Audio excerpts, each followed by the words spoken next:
Who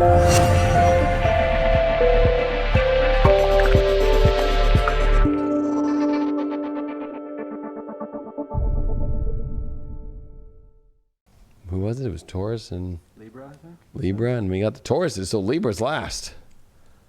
So the Bulls did not go last. No, you did not. I was going to go pee, but I'm going to hold it to get through these last two right now. Yeah. Yeah. It's late. Alrighty. Alrighty. All right, Taurus, let's see what's going on with you and your love life this week. Your first card that you got is the Four of Swords upright. So I think for you, this is about, okay, maybe you're really comfortable. Maybe you found a really comfortable place in your single life or in a relationship. But it also could be kind of lazy, I'll be honest with you. So I think that with the way that the stars are turning, though, in the 12th house with the 9th house, maybe your beliefs are everything is good, but like maybe are you too comfortable here? Venus in the 4th, moving into the 5th. I think that there's a question on whether or not the comfort's really there and the security's really there. The challenge is the Four of Cups reversed. Somebody doesn't want something, or maybe they don't want you, or you don't want something. There's definitely something throwing this off. We got 2 4s too. There's definitely going to be a very unpredictable week. Somebody doesn't want something. Or maybe they don't want you, or maybe you were realizing you didn't want something. Because this Four of Swords to me is kind of like, it's not that comfortable. It's also deeply connected to the clock. Like the clock is kind of, like you're kind of like stalling about something that, you know, the challenge would be like, maybe you really don't want something, or maybe the challenge is you don't understand why somebody doesn't want you. Maybe there's somebody that's backing out.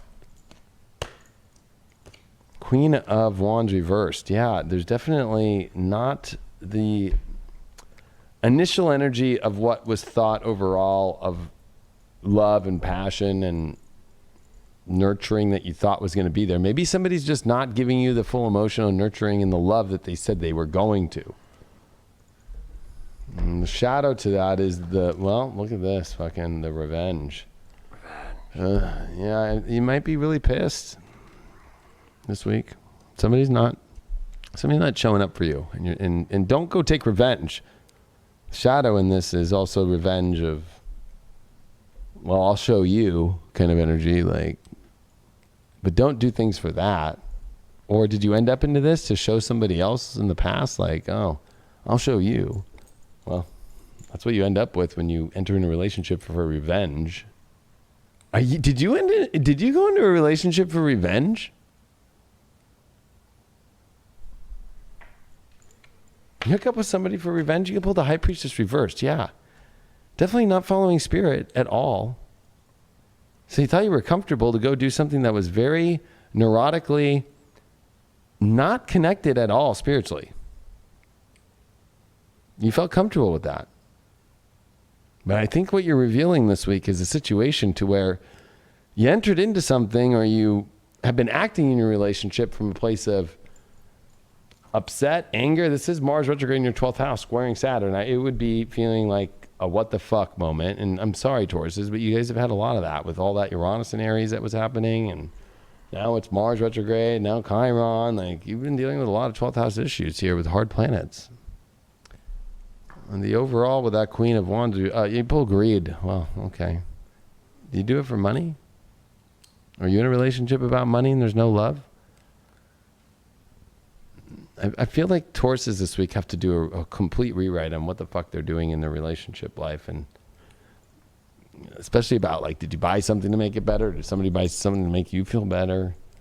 Were you spiritually aware, or were you asleep? The consciousness and getting revenge for somebody not wanting you the way that you want it to be, or promising the world it didn't come out that way. You pulled the lead. You need to have the will to find the true happiness in your life, instead of, I would say that this is kind of like lower vibrational kind of love that you've kind of stepped into here. Off greed, off, that's not love. And I think that you need to find true love and go find that again, instead of, like, I think what you idolized as love, but really was false love. Your astro dice are you did pull the 11th house Uranus. You got to go find new worlds. I mean, you got Uranus in the 11th house and you got it with Pisces. I think that you got to go find the ultimate dream world instead of you trying to calculate and create like a weird alien like fluff world that's not really it and not connected to the spiritual. Like it's almost like the issue here is not connected to the spiritual and also not connected to the world and to the kind of people that really embody the same kind of soul as you. So you need to look at that. Yeah, it does seem a bit loveless. You know, maybe that relationship was created from lust. You know, now you're just kind of stuck. But money too. Greed card. What's up? I said money too. Greed card. Revenge. All right. Yeah. Well, you know, comfort is a close cousin to complacency. So Four of Cups reversed. don't get stuck in it. You know, don't get stuck in that merry-go-round of lack of love, of lack of passion, just because it might feel comfort. You know, it might because there's certain situations that are that you're able to kind of live an extraordinary life, so to speak. You know, but if the passion's not there, if the belief's not there, if the love's not there, then do not be wasting your time. Okay, time is precious. People are precious, you know. Choose wisely who you spend your time with. What are you doing over there? Well, I was going to say, or if there's issues, you just go, Mentos freshness, freshen for your life, Mentos. Didn't make it. Close. The Fresh Maker. Although when we were doing that back in the day, you threw something, I fucking got it. Mm-hmm.